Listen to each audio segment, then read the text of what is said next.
Península Arábiga, 1941. Sitio de construcción del gran oleoducto Süleyman. Los supervisores turcos presionan a sus equipos. El sultán exigió que todo esté listo para la inspección del nuevo aliado del Imperio Otomano, los nazis de Alemania. 25 años antes, la violenta represión de la rebelión árabe permitió a las potencias otomanas mantener el control de Arabia. Desde entonces, el descubrimiento y la explotación de vastos campos petroleros reactivó la economía. El Imperio Otomano es más rico que nunca. En plena Segunda Guerra Mundial, la estratégica construcción de un inmenso oleoducto permitirá a Alemania alimentar su máquina de guerra. Pero nada de esto sucedió. En 1917, un pequeño grano de arena condujo al éxito de la Revolución Árabe y a la toma de Damasco. Nuestra historia no es más que una serie de eventos increíbles. Cada uno de nosotros puede influir en su curso, desde el nacimiento de un imperio milenario hasta la muerte de una floreciente civilización, desde el genio creativo de un puñado de hombres hasta una revolución cultural mundial, desde la más oscura de las visiones totalitarias hasta la más horrible de las devastadoras guerras, desde la heroica resistencia de todo un pueblo hasta la determinación férrea de una minoría. La más mínima de nuestras decisiones puede influir en el futuro de la humanidad. Conocer el pasado es prever el futuro. Lawrence de Arabia, por un puñado de arena. 18 de junio de 1909, Thomas Edward Lawrence abandona su natal Gran Bretaña para un importante viaje a Oriente. Noviembre de 1917. En la ciudad árabe de Daraa, el capitán Lawrence es capturado y torturado por soldados otomanos. 1 de octubre de 1918, el príncipe Faisal entra en Damasco. Después de 400 años, la ciudad santa está nuevamente bajo el dominio árabe. Estos tres eventos inextricablemente vinculados son momentos clave en la aventura épica del teniente coronel Lawrence, también conocido como Lawrence de Arabia. Septiembre de 1908, Mont Saint-Michel. Después de más de 3.500 kilómetros, el joven Thomas Edward Lawrence está a punto de completar su recorrido en bicicleta por Francia. Apasionado por la historia y los fuertes medievales, sigue los pasos de su héroe de la infancia, el célebre Ricardo Corazón de León. Lawrence siempre fue un niño atípico. ¿Cuántas veces se fugó de la casa para hacer escapadas nocturnas? Para este soñador y aventurero, nada es peor que el triste y estricto rigor de la educación tradicional. Sin embargo, le encanta aprender, pero solo las cosas que le gustan y de la manera que desea. Y en la Universidad de Oxford, la vida le pone una personalidad excepcional en su camino. Un reputado arqueólogo políglota, historiador y periodista. El gran D.G. Hogarth. Con el cargo de profesor en la prestigiosa universidad, este intelectual también es un hombre de acción. En las sombras, Hogarth trabaja para los servicios de inteligencia de Su Majestad. Una cubierta ideal. En el campus, ¿quién sospecharía que un arqueólogo hace espionaje examinando piedras antiguas? ¿Y qué mejor posición que la de un maestro para reclutar discretamente nuevos talentos? Porque el servicio secreto necesita constantemente hombres confiables, motivados, inteligentes y versátiles con un don para la improvisación. Saber cómo manejar un arma es claramente también una ventaja. En otras palabras, el Imperio Británico necesita hombres como Lawrence. Siguiendo los consejos del que se convirtió en su mentor, el joven Lawrence aprende rápidamente algo de árabe y abandona Inglaterra para explorar Oriente. Allí todo lo fascina. Quiere verlo todo, visitarlo todo y tocarlo todo. Se embarca en un largo y difícil viaje a pie de más de 1.700 kilómetros para cruzar el inmenso país que se extiende desde Constantinopla hasta los lejanos desiertos de Arabia, el Imperio Otomano. A partir del siglo XV, los turcos otomanos ya conquistaron Anatolia y sentaron las bases de su imperio. Su expansión fue abrumadora. En 1453 asaltan la antigua Constantinopla y la convierten en su nueva capital. En su apogeo, el Imperio Otomano se extiende por más de 5 millones de kilómetros cuadrados, desde las montañas argelinas hasta las arenas de Irak y desde Hungría hasta las pirámides de Egipto. Luego, con el tiempo, el imperio comienza a decaer, víctima de las derrotas militares y los conflictos internos. A principios del siglo XX, el poder otomano, en ruinas, es más débil que nunca. En 1909, el poder del sultán solo es simbólico. En Europa, el imperio es considerado como un anciano enfermo, y los políticos ya especulan sobre sus tierras. La corona británica, notablemente, tiene interés particular en controlar el territorio que rodea el Canal de Suez. Esta zona estratégica, en manos de los ingleses, está situada en Egipto, que en ese momento hacía parte del Imperio Otomano. Bajo el pretexto de una misión científica, Inglaterra envía 2 arqueólogos a realizar estudios topológicos. Pueden aprovechar para completar los mapas de la región y anticipar eventuales operaciones militares. Uno de ellos se llama Lawrence. Bienvenidos a la memoria de la humanidad. Cada evento histórico, independientemente de cuán pequeño sea, se registra y se conecta. Solo se necesita cambiar uno para modificar a todos los demás. Aquí podemos controlar el tiempo, analizar y comparar miles de millones de eventos para reescribir la historia de maneras infinitas. Por ejemplo, démosle un vistazo al Imperio Otomano en su apogeo. En el siglo XVI, las tierras del imperio se basan en 2 continentes, Asia y Europa, y abarcan una multitud de personas y comunidades religiosas. En el centro, los turcos, nativos de Asia Central, ya adoptaron progresivamente el Islam. El Medio Oriente está ocupado principalmente por árabes, que hablan un idioma semítico totalmente diferente al de sus vecinos los turcos. Aquí fue donde nació el Islam. En la zona europea, al norte, los Balcanes son musulmanes y cristianos. Las poblaciones hablan principalmente latín y lenguas eslavas. Y sin embargo, incluso con estas diferencias, el imperio duraría más de 600 años antes de desaparecer. Esta es una hazaña notable. Diciembre de 1914. Desde el verano, las naciones de Europa se han involucrado en una lucha a muerte. Una guerra total. Una guerra mundial. La primera. Al mismo tiempo, Lawrence llega a El Cairo, Egipto. Gracias a las conexiones de Hogarth, se une a la sección de inteligencia militar. Es promovido a capitán y se interesa cada vez más por la política local. Lawrence entiende algo crucial. Para debilitar a las potencias otomanas, las pequeñas potencias árabes deben separarse y luego ser sometidas a la autoridad de la familia hachemita. Durante 9 siglos, esta prestigiosa familia árabe ha sido la guardiana de los lugares sagrados, la Meca y Medina. Su líder, Sherif Hussein, es descendiente del profeta Mahoma, fundador del Islam. Vasallo del poder otomano, controla y administra la región de Hejaz en la península arábiga. Pero en secreto, los hachemitas aspiran a una gran nación árabe en la que Hussein sea el califa.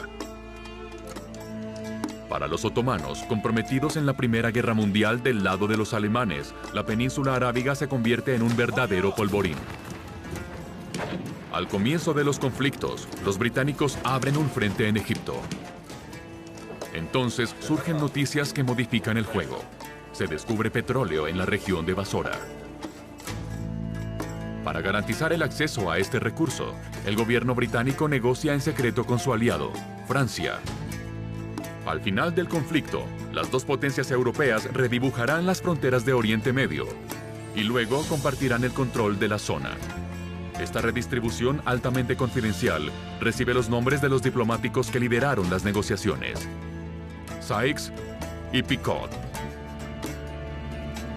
En secreto, estos acuerdos contradicen las numerosas promesas de independencia hechas a los hachemitas. Pragmáticos, los ingleses protegen sus intereses. los mismos territorios son prometidos varias veces. Sin embargo, Hussein y sus hijos están convencidos del apoyo británico.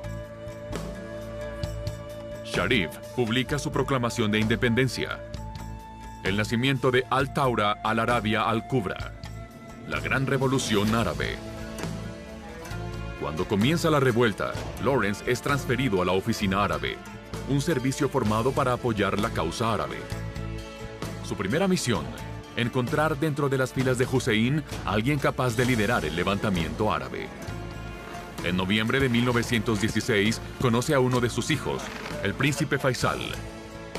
Fascinado por este hombre, que lucha con ardor pero sin medios, Lawrence logra convencer a sus superiores. El príncipe Faisal es el hombre indicado. El capitán recibe una nueva misión: convertirse en el consejero militar del príncipe. En enero de 1917, el ejército beduino de Faisal comienza su marcha. Avanzan por su causa. A su lado, completamente vestido como un beduino, está Lawrence. Conoce tus debilidades. El capitán Lawrence comprende rápidamente que los beduinos no pueden enfrentarse directamente a un ejército moderno. Los nómadas poco equipados, sin disciplina, incapaces de mantener una línea de fuego, son impredecibles. Él sabe que su ejército de voluntarios puede perder fácilmente y que es necesario conservar la mayor cantidad posible de tropas ya inferiores. Desarrolla un concepto particular de guerra. Frente a un ejército tradicional y bien equipado, responde con tropas ligeras y móviles, que tienen una gran autonomía. Los ataques sorpresa y el sabotaje son mucho más efectivos que las cargas suicidas. Esta táctica elimina las debilidades de las tropas y utiliza mejor sus fortalezas. La resistencia de los camellos árabes, el sólido conocimiento del terreno de los nómadas y la complicidad de locales que brindan buena información sobre el enemigo. Este es el principio de la guerra de guerrillas. Junio de 1917, desierto de Nefud.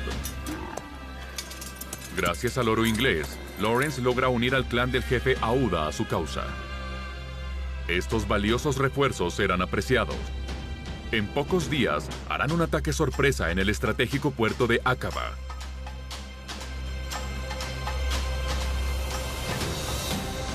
Entonces, mientras la flota inglesa golpea las defensas del puerto, una horda de guerreros beduinos desciende de las montañas donde nadie los esperaba. Antes del final del día, Aqaba cae en manos de los rebeldes árabes.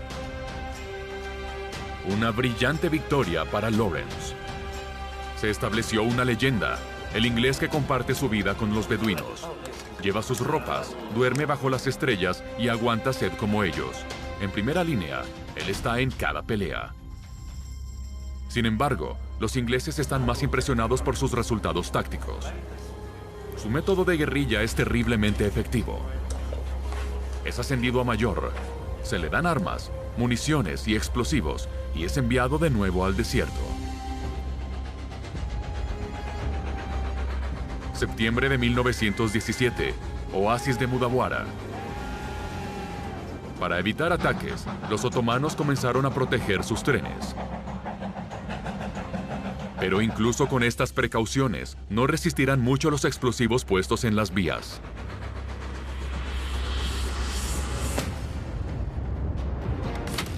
Lawrence se convierte rápidamente en un experto en la demolición de ferrocarriles y en la explosión de convoys. A partir de entonces, los árabes lo apodan Príncipe Dinamita.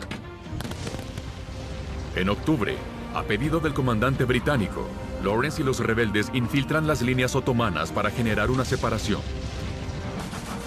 La misión es peligrosa y varias escaramuzas resultan mal. Una tarde, Lawrence decide ir a una misión de reconocimiento en Daraa. El pequeño grupo marcha anónimamente en la ciudad por donde pasa el suministro enemigo. Entonces se cruzan con una patrulla otomana. A pesar de su ropa beduina, uno de los soldados nota la piel blanca de Lawrence y asume que es un desertor del norte de Turquía. De inmediato es arrestado. Encarcelado, es sometido a interrogatorios violentos. latigazos comienzan a llover sobre él y desean hacerlo víctima de abuso sexual. Lawrence se resiste, pero es golpeado e inmovilizado. Sabe que si se le escapa una palabra en inglés, sus torturadores lo desenmascararán de inmediato. Entonces la tortura cesa. Lawrence queda en el suelo, sangrando. Amanece. Lawrence, destrozado, reúne sus vestigios de fuerza y logra escapar. Llegamos a un punto de divergencia. Un punto de divergencia es un momento clave, una encrucijada en nuestra historia donde nuestro mundo puede oscilar de un lado a otro. A pesar de sus convicciones, Lawrence no es el líder de la rebelión, sino su catalizador. Reúne los ejércitos dispersos para que luchen lado a lado. Si se hubiera traicionado a sí mismo al ser torturado, hablando inglés, su destino habría quedado sellado. Los otomanos habrían tenido uno de los pilares de la revuelta árabe. La rebelión habría perdido unidad y quizás parte del apoyo inglés. Podemos imaginar un resultado diferente para la guerra. Los británicos, privados de sus preciosos aliados árabes, solo habrían mantenido su posición inicial en Egipto. Al final del conflicto en Europa, los ejércitos otomanos se habrían establecido firmemente en la península arábiga. Librado de los ingleses y los franceses, el Imperio Otomano habría sobrevivido a la Primera Guerra Mundial, o al menos hasta la Segunda Guerra Mundial. 1918. En Europa todo se acelera. En Oriente también. Lo que al principio era solo una guerra de guerrillas improvisada, ahora es un apoyo esencial para el ejército británico, que avanza más rápido que nunca en el territorio otomano. Lawrence, ahora convertido en teniente coronel, aumenta sus audaces incursiones. Avanza hacia el norte, explota puentes y vías de ferrocarril. En todas partes los otomanos se retiran, huyendo frente a los cascos de los jinetes del desierto, que cabalgan a todo galope para conquistar su futuro. Mientras tanto, miles de beduinos acuden a Damasco y otros llegan a Medina, la ciudad sagrada.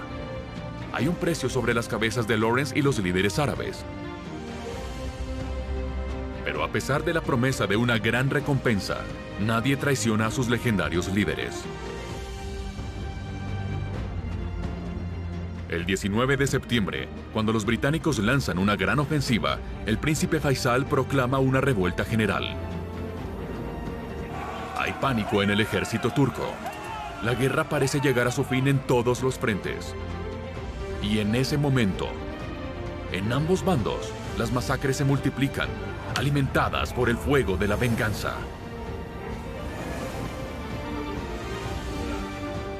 El príncipe Faisal y el coronel Lawrence, cabalgando uno al lado del otro, a la cabeza de su ejército nómada, avanzan directamente hacia Damasco. El 1 de octubre de 1918, la bandera de la revuelta árabe finalmente ondea sobre el Capitolio. El 30, de rodillas, el Imperio Otomano reconoce su derrota definitiva. Revuelta o revolución. Una revuelta es la negativa a obedecer la autoridad y se manifiesta por un intento de insurrección o motín.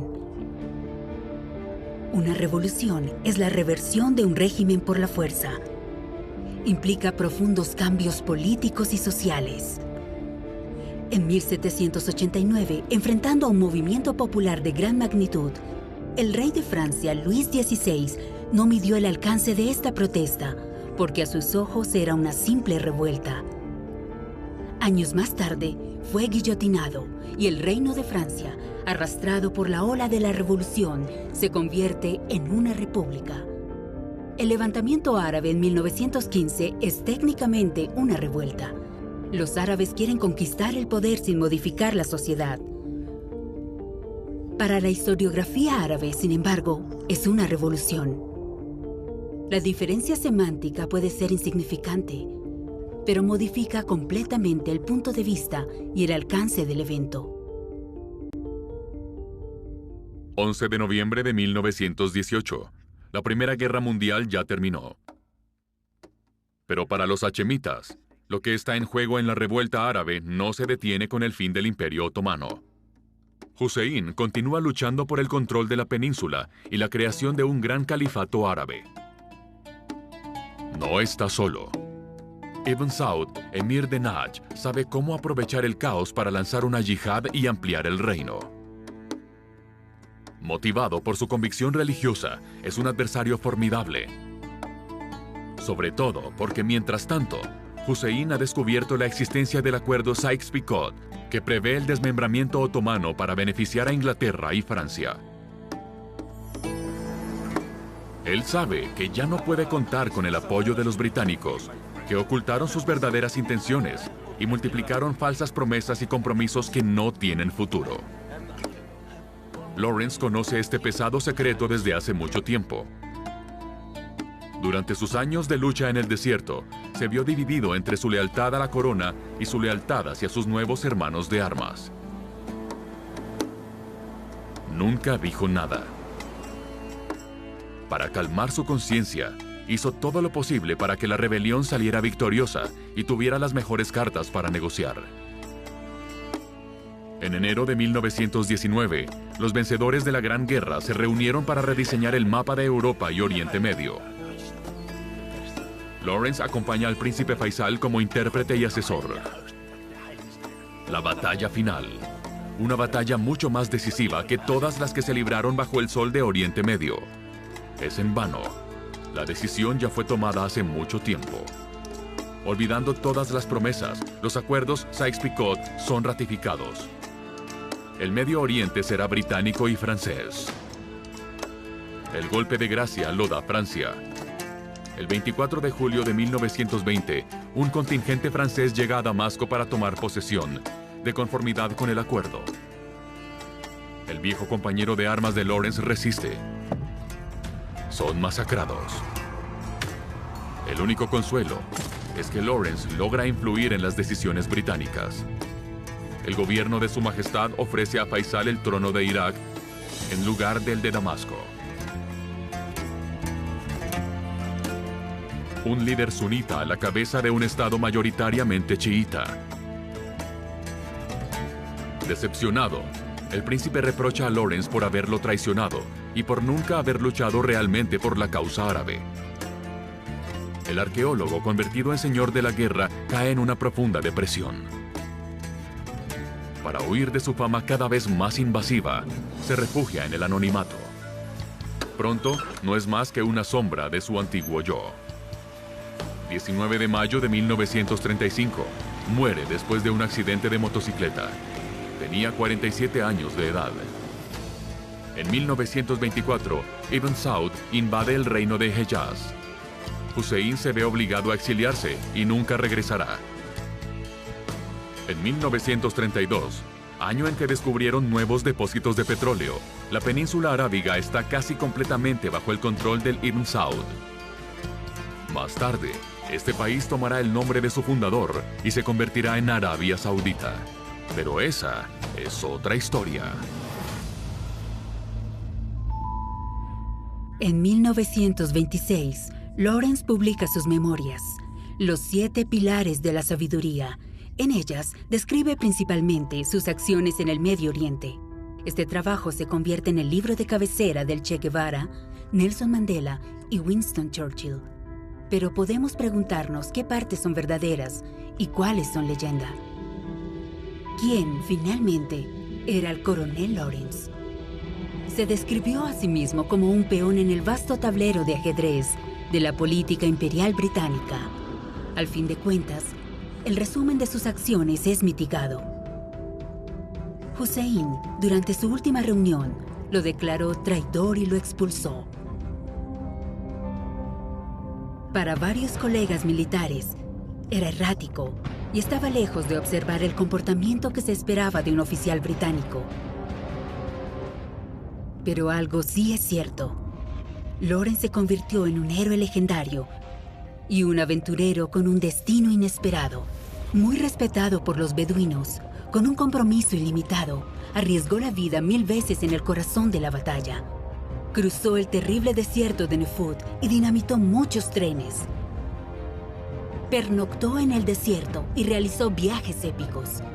Es innegable que el teniente coronel se ganó su merecido apodo, Lawrence de Arabia.